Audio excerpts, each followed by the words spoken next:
Un saludo, bienvenidos a un programa más de Agenda País, edición de Noche de Senadores. Queremos comentarles que estamos contentos, estamos felices porque estamos cumpliendo un año precisamente con este programa de haber iniciado este proyecto en el que la Universidad Tecnológica se puso como meta o como objetivo ser un termómetro, discutir, analizar, proponer sobre la diferente problemática que vive nuestro país. Así es que gracias a ustedes y esperamos seguir con este programa por muchos años más. En esta ocasión queremos conversar y queremos hacer un balance del primer mes de gobierno del presidente Nayib Bukele, para lo cual los invito a que veamos el reportaje que hemos preparado. Balance del primer mes del nuevo gobierno. Sería prematuro pretender juzgar o calificar la gestión de un gobierno de 5 años que recién inicia por su actuación durante los primeros 30 días. Lo que sí no puede evitarse es que, en el caso del presidente Nayib Bukele, sus acciones durante este periodo han merecido la atención de todos, tanto por ellas en sí mismas como por las formas involucradas que le han merecido calificativos de cambios radicales. La reestructuración del aparato estatal y el combate de la inseguridad parecieran ser dos de las principales apuestas iniciales del mandatario, quien, en un estilo muy particular de gobernar, se apoya en la tecnología y el recurso de las redes sociales para seguir sacando ventaja del capital político que lo llevó a la presidencia y le sigue siendo favorable. La orientación de la reestructuración del aparato estatal apunta a una disminución del mismo, que tiene en sus hechos emblemáticos la desaparición de 5 secretarías y la destitución de casi 700 funcionarios y empleados públicos. Según el Ministerio de Hacienda, la supresión de las secretarías de Participación Ciudadana, Transparencia y Anticorrupción, Inclusión Social, Gobernabilidad y la Secretaría Técnica y de Planificación de la Presidencia representan un ahorro de más de $23 millones anuales. Independientemente de los detalles alrededor de la manera en que algunos de esos anuncios se hicieron, la medida pareciera haber tenido aceptación popular, en tanto que algunos analistas políticos la califican como un buen inicio que, de seguir en esta línea, podría generar efectos positivos en el gasto público y réditos políticos para esta nueva administración. Queda todavía por ver el aspecto jurídico y las consecuencias que futuras sentencias de la Corte Suprema de Justicia sobre este tema pudieran generar. Igual expectación ha generado el plan antidelincuencial lanzado recientemente, inicialmente en 12 municipios que desde las instancias policiales se ha reconocido abiertamente tiene una orientación represiva y se ha centrado en 3 áreas: el control de los centros penales, la interrupción del financiamiento del crimen organizado y el fortalecimiento de los cuerpos de seguridad. Uno de los signos más visibles de este eje de acción es la estrategia de control territorial por medio del despliegue de fuerzas policiales y de la Fuerza Armada en zonas con fuerte actividad delincuencial, lo que siempre es bien visto por la población.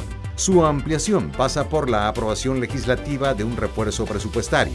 Serán su sostenibilidad en el tiempo y los resultados los que dirán qué tan efectivo resulta.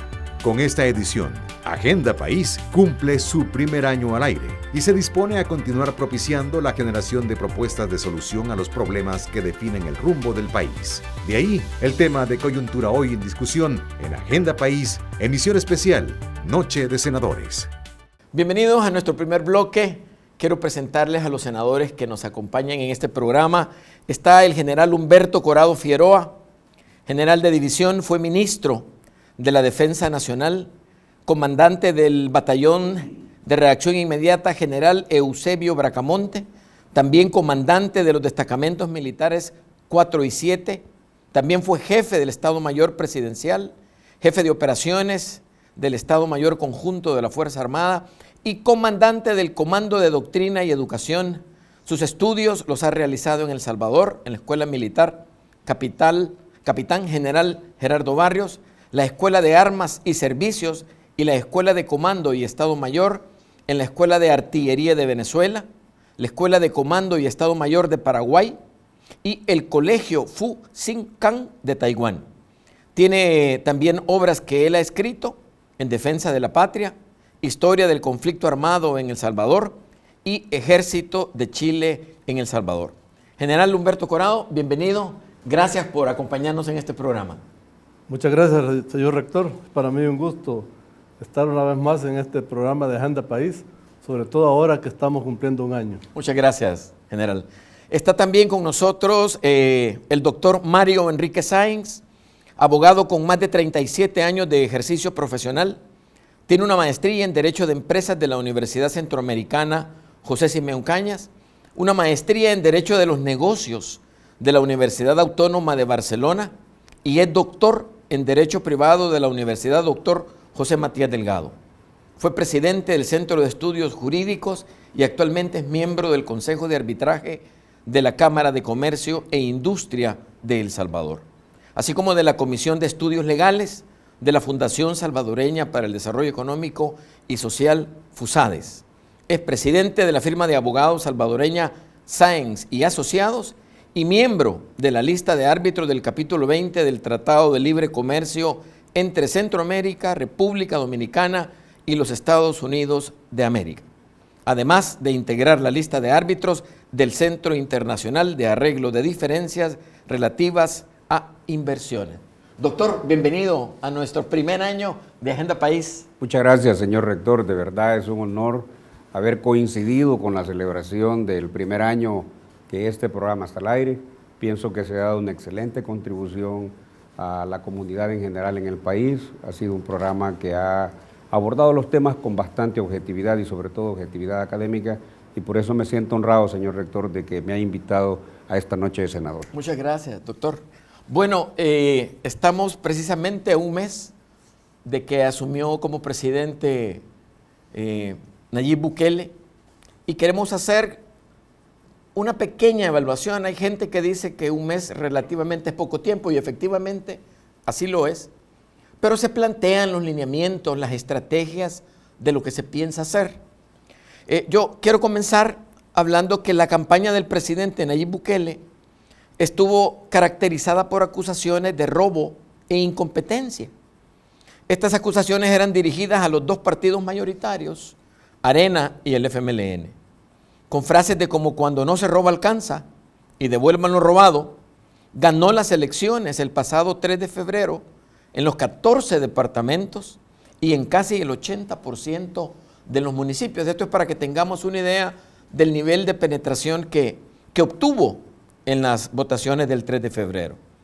El pasado 1 de junio tomó posesión como presidente de El Salvador.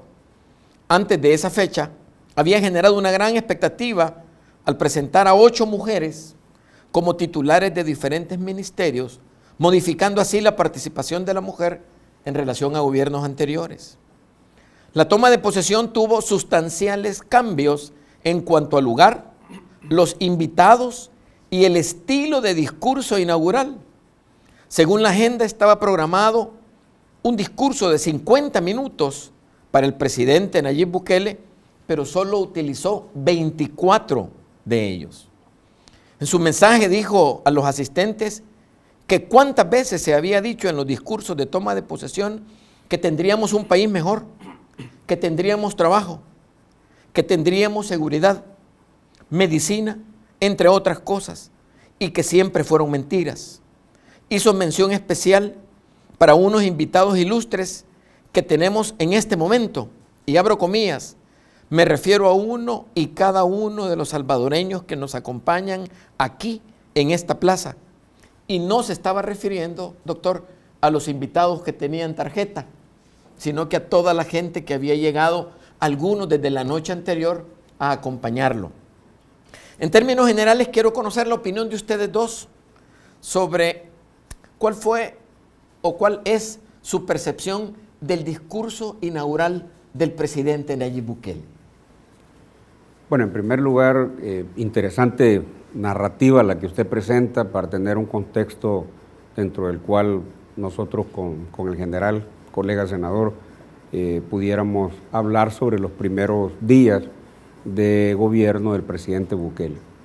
Lo que hay que dejar por sentado, si somos demócratas, es reconocer que el gobierno del presidente Bukele tiene legitimidad constitucional, tiene legitimidad legal y tiene una legitimidad reconocida por el pueblo mismo a través de las votaciones. Los resultados que usted mencionó son importantes porque tienen el ribete de carácter histórico. porque se enfrentó a las dos fuerzas tradicionales más importantes en la historia contemporánea política del país, que es Arena y el FMLN, y sin embargo ganó y ganó en primera vuelta. Desde esa perspectiva, señor rector, a mí me parece de que hay que reconocer entonces que estamos frente a un gobierno legítimo y que por lo tanto se merece el apoyo de todos los sectores por el bien del país, sin dejar de hacer lo que una universidad como la Tecnológica, a través de un programa como este, hace una visión crítica de carácter académico, pero que pretende contribuir con la opinión generalizada de los salvadoreños. A mí me parece, señor rector, que el presidente ha roto tradiciones y probablemente es propio de su edad, es propio de su manera y de su estilo particular, de no solo de enfrentar las cosas, sino de comunicarlas. Y por lo tanto, estamos a las puertas de un nuevo estilo al cual probablemente el pueblo tenga que acostumbrarse. Lo importante es que el estilo no vaya a transgredir la forma del respeto a la constitucionalidad de los actos en el manejo de la cosa pública. Para mí eso es una cuestión importante, el que estemos o no estemos de acuerdo, o que seamos nosotros más tradicionales que el presidente para comunicar o para ordenar o para ejecutar las cosas de gobierno, es una cosa diferente a que el presidente haga las cosas bien, que es lo que estamos esperando todos los salvadoreños por el bien del país, y que en aquellas cosas en que se transgrede la constitucionalidad de los actos, pues también el presidente y sus ministros van a tener que responder por esos actos. Bueno, su comentario, general Corrado, por favor. Bueno, realmente estamos en presencia de un presidente diferente, con todas las características que le conocemos, con todos los hechos que sucedieron durante la campaña electoral y en las votaciones mismas. Sí. Fuimos testigos de un fenómeno inédito prácticamente en El Salvador. Pasando un poco de historia, podríamos ubicar en el campo político 4 épocas en el siglo XX y lo que va del siglo XXI. Primero, el gobierno del general Maximiliano Hernández Martínez, en el cual él pues llegó al poder en un momento de caos del país, logró estabilizar el país y logró cierto progreso material. El país estable económicamente, pero había falta de libertades políticas. Esas son las características principales de ese gobierno, que todo el mundo lo considera exitoso. Luego vinieron 50 años de gobiernos encabezados por oficiales de la Fuerza Armada. Las cifras macroeconómicas y las estadísticas generales del desenvolvimiento del gobierno de esa época, todas son positivas. Muchos economistas lo expresan claramente, que no hay donde perderse. Esa época, digamos que podríamos considerarla como una época de bonanza para El Salvador. Desafortunadamente, ya las amenazas del conflicto ya estaban presentes después de la llegada de Fidel Castro al poder en Cuba. O sea, acá se comenzó una lucha interna, ideológica, política, que dio al traste pues, con ese progreso que veníamos trayendo con este tipo de gobiernos. Y hasta que entramos en el conflicto. Después tuvimos los gobiernos posteriores al conflicto de políticos civiles, ya los conocemos, algunos con mayor éxito que otros, pero la situación del país no era buena a la hora de entregar el poder a este tipo de gobernantes. Pero, bueno, la crisis actual es producto de esos gobiernos. Por A o B motivo no pudieron sacar al país adelante. Ahora tenemos una nueva experiencia, ¿verdad? Con un gobernante sui generis, un gobernante que realmente no sabemos exactamente cuál es su pensamiento, cuál es su objetivo para manejar el país. Yo quisiera, igual que lo mencionó el doctor, que él se apegara sumamente a la Constitución, que no vaya a actuar él tratando de tergiversar el sistema político y económico que tenemos, que está establecido claramente en la Constitución, que no vaya a su poder, digamos, que le han asignado las votaciones, no vaya a darle a él la libertad que han tenido otros gobiernos en Sudamérica de cambiar constituciones, de reelegirse indefinidamente Eso creo yo que el país realmente no lo necesita ni lo requiere. Por lo tanto, yo me quedaría en ese punto, en que no quisiera que aquí se repitiera lo que ha sucedido en Venezuela, lo que ha sucedido en Bolivia sobre todo, que tenemos un presidente que está luchando para reelegirse por cuarta o quinta vez, no recuerdo, en contra del mismo pueblo y en contra de la misma Constitución. Ese tipo de fenómenos no quisiera verlos yo aquí en El Salvador. Bueno, vamos a tener la oportunidad en el bloque que viene de hablar de cómo estructuró su gobierno. En el tercer bloque vamos a hablar de las relaciones del Ejecutivo con los otros dos órganos del Estado, porque creo que es importante. Y si nos queda tiempo, quiero que toquemos ya de una de las primeras acciones que la gente estaba esperando, y es el plan que se ha anunciado para combatir la inseguridad y la delincuencia en el país. Volvemos en unos momentos con nuestro segundo bloque.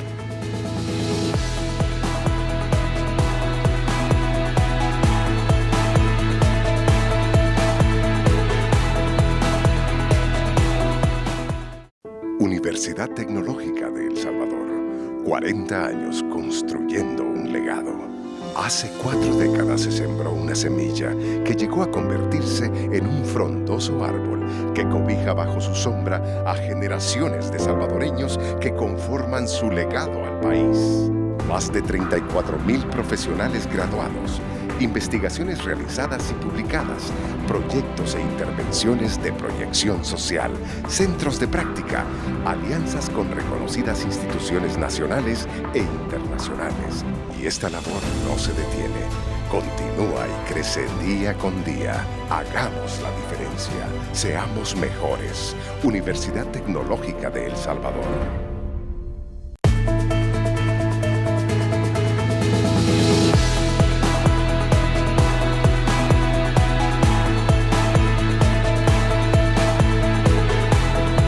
Bienvenidos a nuestro segundo bloque. Estamos conversando con nuestros amigos senadores acerca del primer mes del gobierno del presidente Nayib Bukele. En este segundo bloque queremos conversar un poco sobre la organización de su gobierno. Doctor Sáenz, el 15 de enero, el ahora presidente presentó en su plan Cucatlán la reestructuración del lado ejecutivo. El presidente, ya en funciones, decidió disolver algunas secretarías de la presidencia: Transparencia, Inclusión Social, Gobernabilidad, Secretaría Técnica y Vulnerabilidad, argumentando que muchas de estas funciones serían redistribuidas en diferentes ministerios. Pero no solo disolvió algunas, sino que creó otras instancias en apoyo siempre a la función ejecutiva: la Secretaría de Comercio e Inversión, la Secretaría de Innovación, nombró un comisionado presidencial de asuntos estratégicos y a la comisionada presidencial de operaciones y gabinete presidencial. El presidente suprimió 698 plazas de un total de 1.334 creadas por el FMLN en el periodo 2009-2019. Estoy hablando de las que se coordinaban directamente con Casa Presidencial.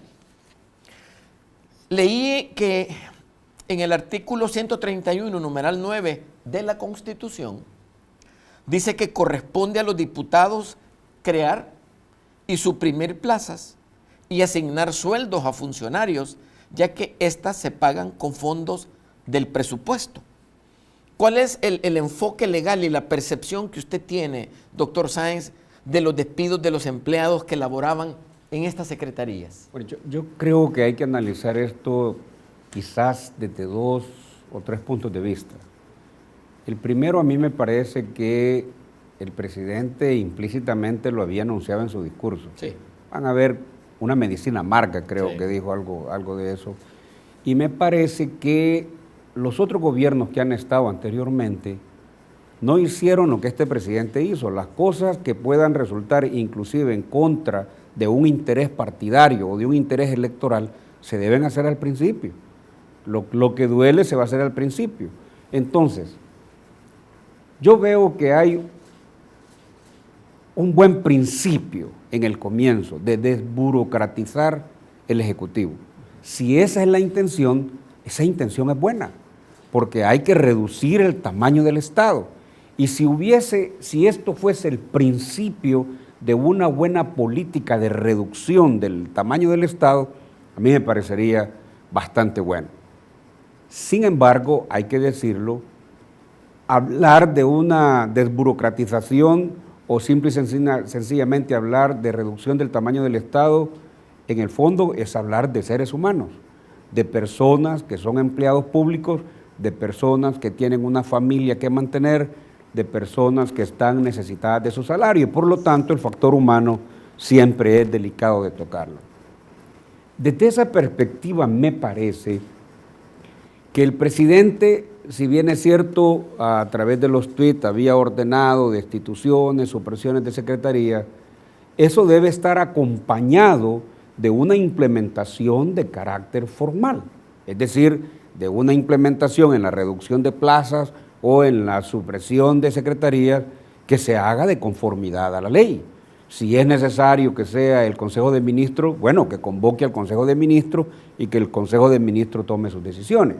Si es necesario presentar modificaciones al presupuesto para que se cumpla el principio de que la Asamblea Legislativa es la que tiene la potestad de crear o de suprimir plazas públicas, que se haga, de manera que eso no vaya a tener un reparo de carácter constitucional o legal. Déjeme decirle, si las cosas no están hechas así, no me consta, pero si las cosas no están hechas así, la responsabilidad para el Estado pudiera ser grande y entonces estaría abriendo un riesgo de carácter indemnizatorio que al final del día al contribuyente le puede costar, porque estaríamos hablando de indemnizaciones para todas estas personas que pudieron haber sido despedidos inadecuadamente. El presidente, doctor, argumenta que de la supresión de las plazas hay un ahorro sustancial del que él puede disponer para indemnizar a estas personas que despidió. Yo le mencionaba en la introducción a este segundo bloque de que él ha estructurado también secretarías y comisionados presidenciales. Y él dice también que de ese ahorro de las más de 600 plazas, también tiene para pagar a estos nuevos comisionados.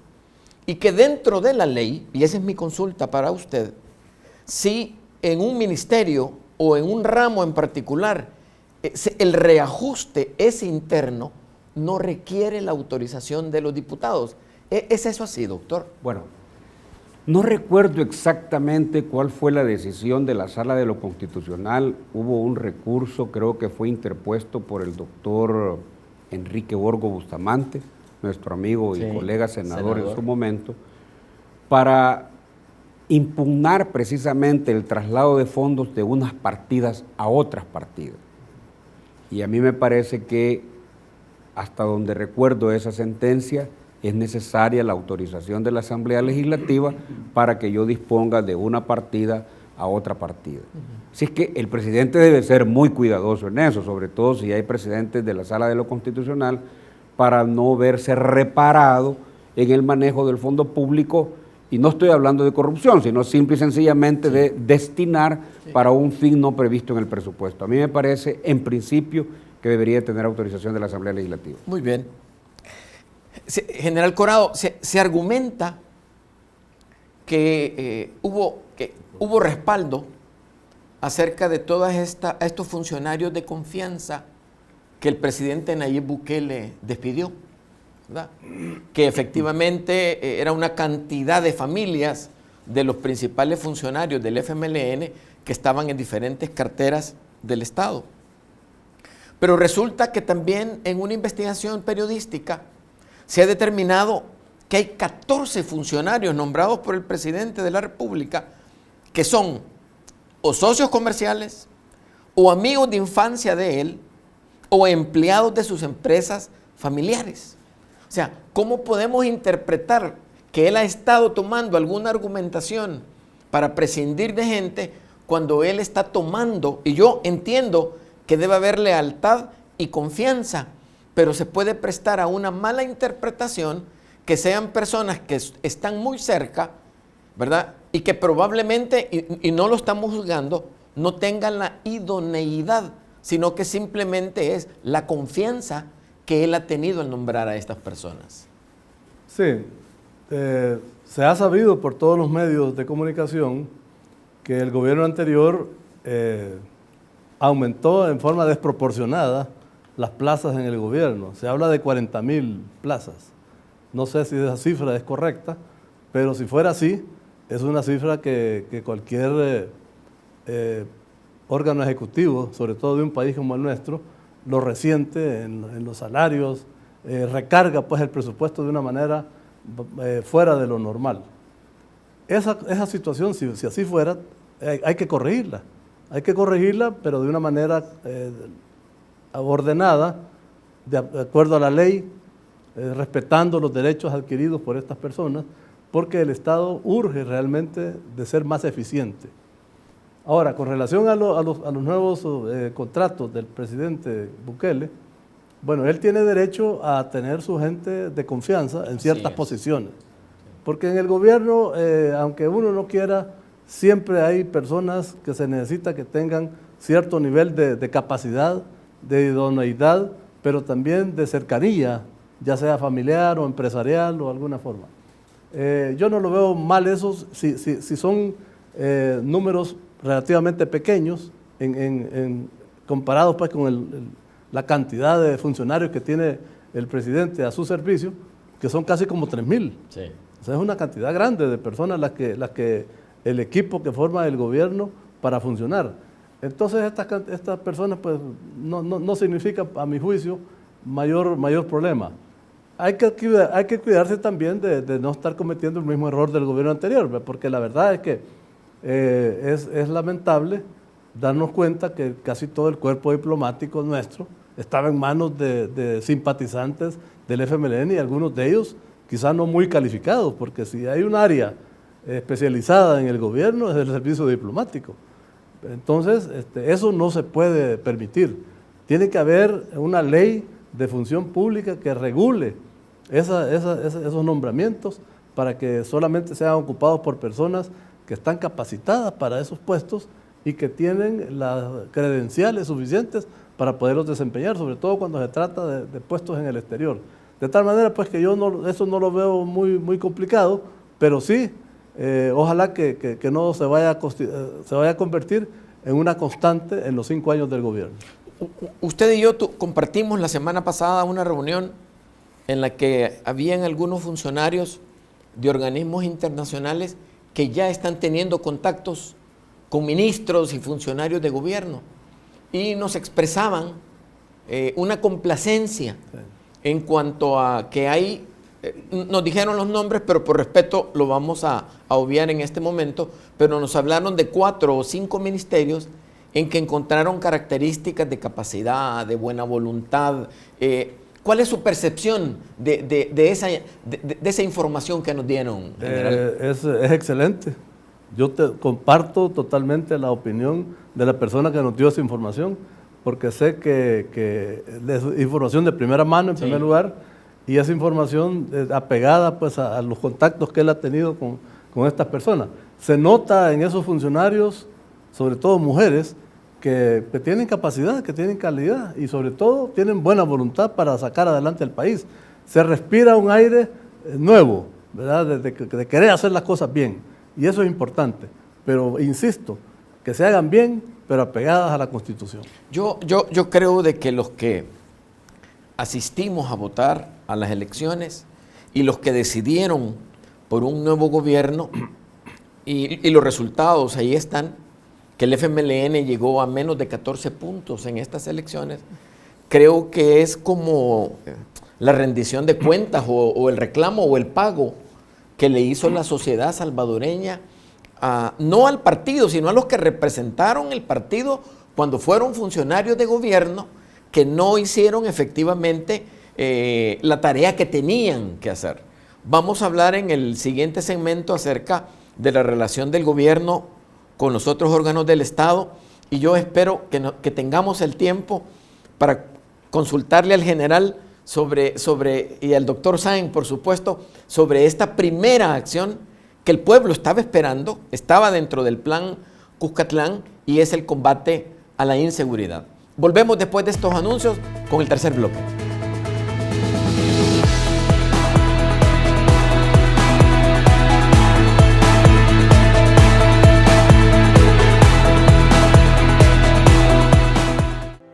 Aprendamos a ser mejores. Somos mejores personas cuando reconocemos las bendiciones que recibimos cada día. Eso es gratitud. Hagamos la diferencia. Seamos mejores. Una producción de la Universidad Tecnológica de El Salvador y Canal 33.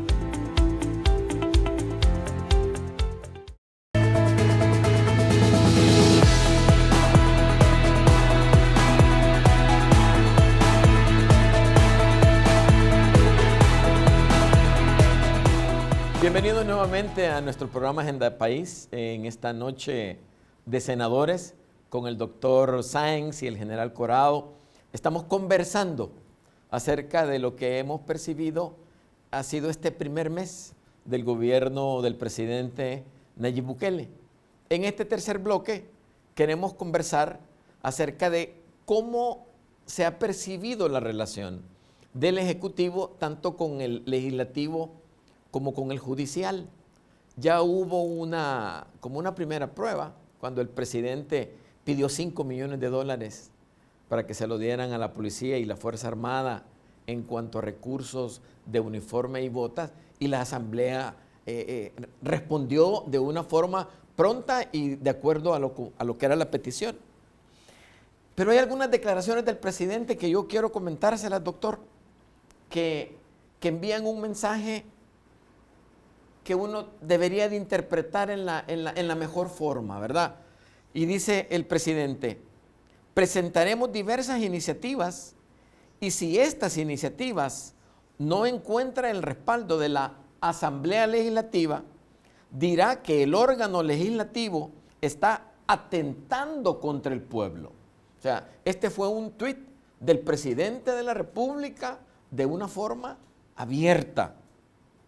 Pero fíjese bien que de igual forma advirtió a la Corte Suprema de Justicia para que no interfiriera en los despidos de casa presidencial, utilizando exactamente el mismo argumento, que están actuando en contra del pueblo.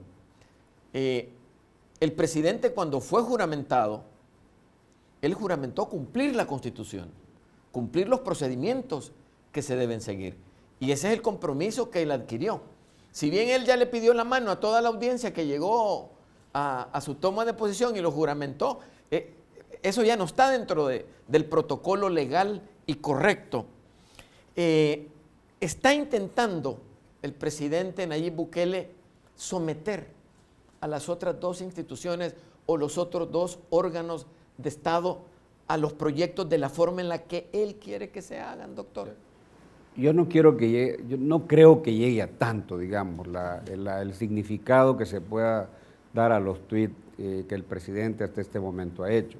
La Constitución establece claramente una relación o un sistema de relacionarse los órganos del Estado y establece desde la teoría de Montesquieu una operatividad de pesos y contrapesos, de tal manera que la independencia de los órganos del Estado para la vivencia de la institucionalidad y la democracia en el país es muy importante.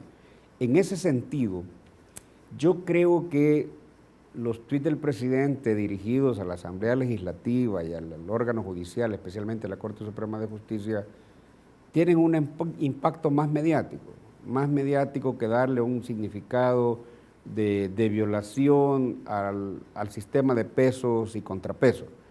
Creo que el presidente desde ya, yo diría muy inteligentemente, desde la perspectiva en que ha manejado la forma en que se dirige a la comunidad, a la población, está buscando ya votos para las próximas elecciones. Entonces, decirle a la Asamblea Legislativa, le mando estas iniciativas y si no me las aprueba, usted está contra el pueblo, no es cierto. La Asamblea Legislativa tendrá la suficiente independencia para considerar si las iniciativas presidenciales son o no beneficiosas para la población. De eso se trata la democracia, de eso se trata la relación de los órganos del Estado. Y allí es donde realmente se da una circunstancia, y es que también veremos si hay una buena o una mala oposición, o si no hay oposición, porque los partidos han quedado tan deteriorados de que la oposición no va a poder ser ejercida como corresponde en un sistema de pesos y contrapesos. Y en cuanto a la Corte Suprema de Justicia, creo que hasta este momento el órgano judicial está independiente de los otros órganos del Estado. La expresión más contundente de eso lo ha dado la Sala de lo Constitucional. Yo esperaría que las otras salas también, en las atribuciones y funciones que les corresponden, sean también siempre independientes y que no vaya a haber, como en antaño, estoy hablando de los tiempos de conciliación, pues hombre, que el presidente daba una orden a la Corte Suprema y esta era obedecida. A mí me parece, señor rector, que eso no se va a dar. Además, hay que decirlo, la sociedad civil es una sociedad civil salvadoreña que ha despertado, está vigilante y que me parece que puede jugar un papel muy importante también para consolidar la relación de equilibrio entre los órganos del Estado. Ahora, si nosotros tratamos de interpretarlo, las condiciones de los dos órganos son diferentes.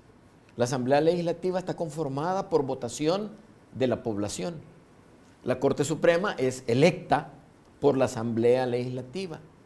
Hay como un fantasma, desde que el 3 de febrero, Nuevas Ideas o Gana obtuvieron esa votación tan grande, y hay una amenaza continua en las redes sociales de que los diputados que no apoyen las mociones del presidente no van a ser reelectos en el 2021. Entonces, hay como un fantasma, ¿verdad?, que para los diputados es una realidad, ¿verdad?, que si no se pueden acoplar, además no hay resistencia, los dos partidos políticos están descabezados, a uno lo acaban de nombrar y el otro ha renunciado. Yo creo que, y si usted lo comparte, me lo dice, doctor, creo que es más vulnerable la Asamblea Legislativa que la Corte Suprema de Justicia. No estoy diciendo que así debe de ser, porque deben de respetarse los órganos que son independientes, pero uno es más vulnerable que otro. ¿Es así o es mi percepción? No, yo creo que es una percepción que pudiera tener un signo de razonabilidad, pero a mí me parece que es donde está a prueba también la personalidad de los diputados.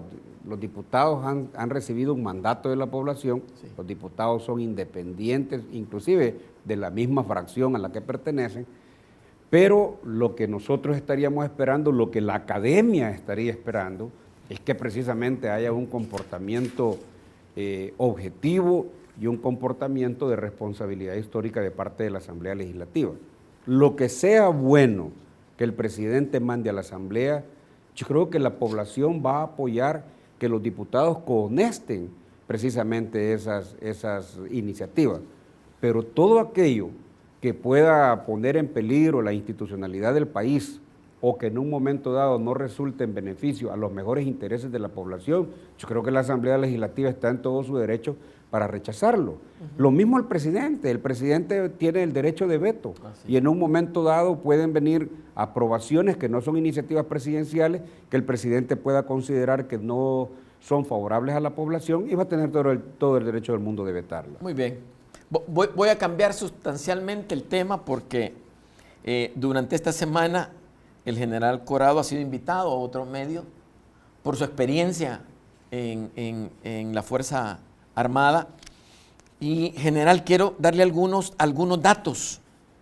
El presidente Nayib Bukele acaba de lanzar su plan de seguridad, que lo enfoca en 3 ejes: control de centros penales, interrupción del financiamiento del crimen organizado y fortalecimiento de los cuerpos de seguridad. En el plan Cuscatlán, él planteó 3 líneas de acción: la prevención, el combate y la reinserción. Quisiera entender que estamos en el segundo componente de lo que él presentó en el plan, que es el combate al crimen. En el plan aclara que no descartarán, sino que mejorarán aquellos programas que han sido exitosos. No está buscando partir de cero, ¿verdad? O sea, las experiencias que ya se han tenido y que han dado resultados, él cuando presentó el plan Cuscatlán dijo, vamos a reforzar estos programas. El combate a la delincuencia, según el plan Cuscatlán, tiene como ejes el fortalecimiento de la investigación científica del delito, indicadores de alto riesgo, presencia policial en zonas urbanas y rurales, que es lo que se está incluyendo ahora, y ampliar las funciones de la Fuerza Armada en brindar seguridad perimetral a todos los centros penales. Hemos leído que el 80% de los homicidios y extorsiones provienen de los centros penales, que las compañías telefónicas no están bloqueando la señal, que ya hay un interés de enfocar 20 millones de dólares en reforzar a la PNC y la Fuerza Armada. Ya oímos de más de 1.600 traslados de reos. Como es algo de seguridad, no tenemos el número exacto. Alguna gente dice que son 2.500 policías y 3.000 soldados y otras gentes dan otro número. Inició en 12 municipios y vienen 4 más. Yo sé que los temas de seguridad se manejan de una forma muy privada, general, pero con su experiencia y que ha participado en proyectos como estos, ¿cuál es la evaluación, digamos, macro que usted tiene de esta primera acción del presidente? Bueno, en primer lugar, es una iniciativa que el pueblo la estaba esperando.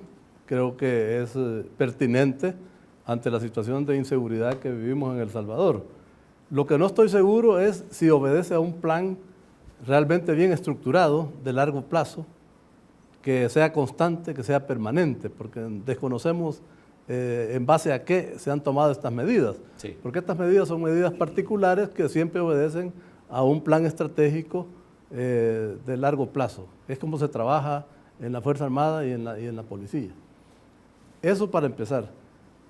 No estoy seguro si han tomado el suficiente tiempo las autoridades militares y policiales para examinar el estado en que se encuentra el instrumento que se va a emplear para ejecutar este plan. Me refiero a las condiciones en las cuales está la PNC para poder ejecutar este plan, porque se habla de que en la PNC hay muchas deficiencias, se habla de que hay incluso desavenencias internas, hay cambios de mando recientemente. Todo eso no estoy seguro si se han tomado el tiempo para poder examinar si la PNC está en condiciones de poder trabajar en un plan de este tipo, que tiene que ser un plan permanente, constante, a nivel nacional y de largo plazo. Esa es una duda que tengo. También no sé cuál será el apoyo de la Fuerza Armada, si se modificará a lo que se ha estado haciendo en el pasado o si va a tener una participación más activa, más directa en apoyo de este plan de control territorial. Esos son aspectos que los desconocemos para emitir una opinión definitiva sobre el mismo. Pero en términos generales es positivo, creo yo que es necesario hacerlo, y algo muy importante, que el presidente se ha puesto a la cabeza de este plan. Eso es muy valioso, porque al estar él ahí en primera fila, él se va a dar cuenta realmente de cuáles son los avances que se están logrando, cuáles son las deficiencias que se están encontrando, cuáles son los ajustes que hay que hacer en cada plan para poder ir teniendo resultados.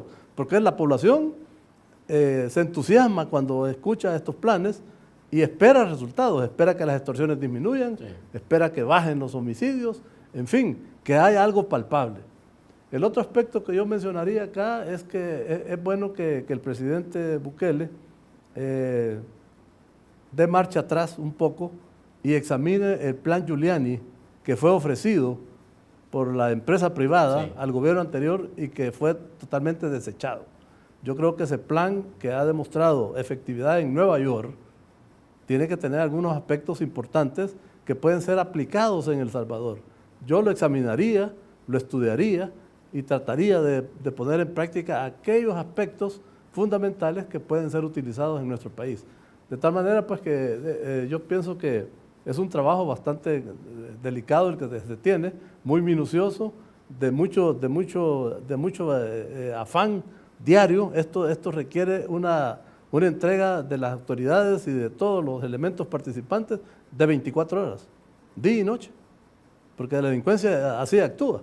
Entonces esos son los aspectos que yo resaltaría en este plan, Pero en términos generales, pues yo lo considero positivo. Yo quiero retomar que efectivamente el presidente Nayib Bukele en su discurso no tocó los temas que quizás los que somos de cierta edad para arriba lo esperábamos de una forma diferente. Pero recuerdo que el presidente Sánchez Serén dijo: yo me voy a poner al frente del combate a la delincuencia, lo que usted acaba de decir que está haciendo el presidente Nayib Bukele y que al menos de una forma pública no lo vimos en el presidente anterior. Hay algunos aspectos que a mí me preocupan. Han pasado los policías de 8 horas a 12. Y la noticia que hemos tenido esta semana es que va a haber un incremento en los viáticos para los policías. Pero no se menciona nada de la Fuerza Armada. Sí. Y la relación de los soldados que acompañan a los policías es mayor. Y las declaraciones fueron del director de la PNC.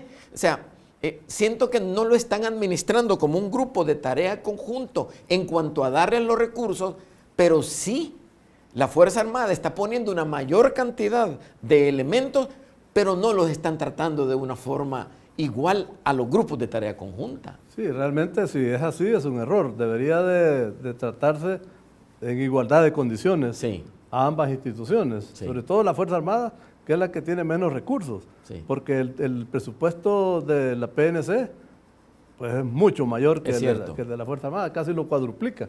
Entonces, yo considero que esos detalles, el ministro de Defensa tendrá alguna opinión sobre este aspecto, y si fuera un vacío, pues hay que corregirlo de inmediato para que el personal que está participando en forma directa en este plan pues tenga las mismas ventajas y que pues tengan la moral para trabajar al 100%. Muchas gracias, general. Bueno, con esto concluimos nuestro tercer bloque. En unos minutos regresamos con las conclusiones de nuestros invitados senadores en el programa de esta noche. Ya regresamos.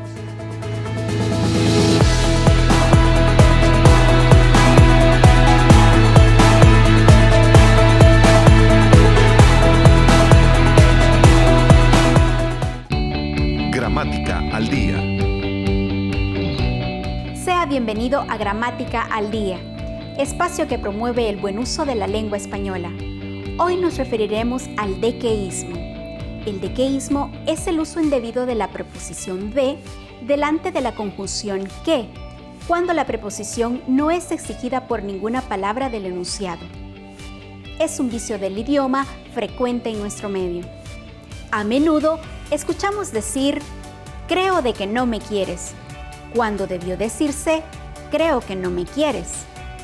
Dijo de que no vendría, cuando debió decirse, dijo que no vendría. Ese señor cree de que es sabio, cuando debió decirse, ese señor cree que es sabio. El dequeísmo es un feo vicio del idioma que debe combatirse. Le esperamos en nuestra próxima edición de Gramática al Día. Una producción de la Universidad Tecnológica y la Academia Salvadoreña de la Lengua, con el auspicio de Canal 33.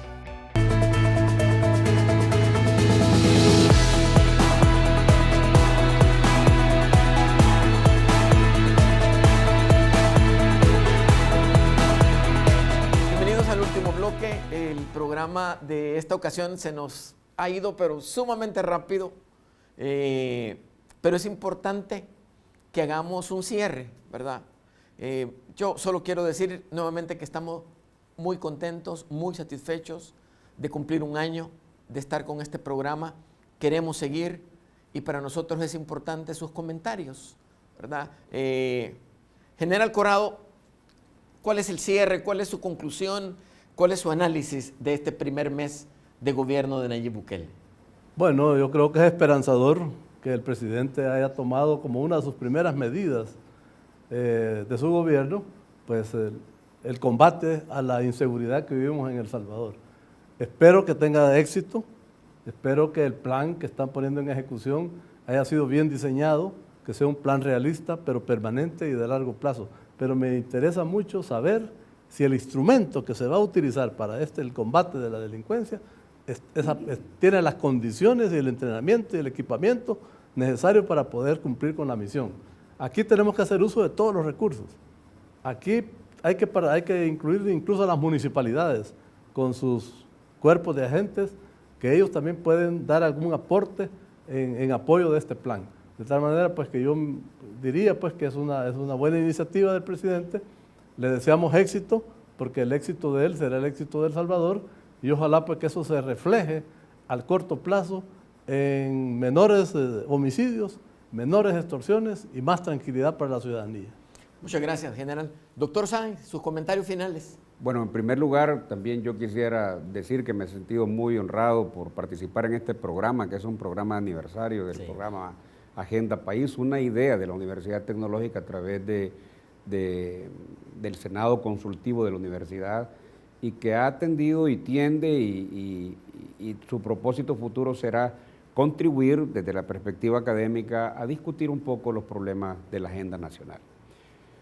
Yo pienso, al igual que el general, y basado en la legitimidad del nuevo gobierno, apenas tenemos algunas semanas de haber iniciado este nuevo gobierno, espero también que todo sea para bien del país, que se corrijan los errores que se habían venido cometiendo en las administraciones anteriores, que haya un manejo transparente y exento de corrupción, más bien un manejo probo de la cosa pública, y que en ese sentido todos estaríamos pues esperando que en el nuevo gobierno hayan nuevas cosas para bien del país. A mí me parece que el tema de la seguridad es un tema que no los analistas, sino el ama de casa realmente estaba esperando que hubiera algún tipo de reacción. Hay críticas, por ejemplo, un exceso de militarización de la seguridad pública podría ser un tema a discutir, el tema de que si el exceso de la represión va a venir acompañado con un exceso en el sistema de prevención también de los delitos, y en ese sentido a mí me parece que estaríamos esperando en los próximos meses que vayamos conociendo la estructura fundamental del plan que pueda generar mayor beneficio a la población. Estamos esperanzados como salvadoreños, no nos queda más que contribuir a ser patria trabajando desde nuestras trincheras y contribuir de una manera particular a que las cosas caminen bien en el país para un futuro mejor. Yo considero que el presidente debe abrir espacios para escuchar, para retroalimentarse, no necesariamente solo de sus ministros, porque hay y habemos instancias que estamos dispuestos a colaborar y que lo hemos hecho con gobiernos anteriores, porque efectivamente, como decía el general, y usted también, doctor, este es el principal problema del país que afecta una gran cantidad, importaciones, exportaciones, trabajo, en fin, es el problema, y que el presidente haya tomado el principal problema como un punto en el que él está buscando resolver esta situación. Creo que hay un refrán que dice que a la gente no se le juzga por las palabras, sino que por los hechos, y está haciendo, ¿verdad? Muchas gracias, doctor Sáenz, muchas gracias, general Corado. Siempre producción me pide que les recuerde nuestras redes sociales, importante para nosotros porque es una forma en la que usted opina, los podemos escuchar y sobre todo podemos mejorar lo que hacemos todos los días domingo en nuestro programa Agenda País. Un saludo para todos y hasta la próxima.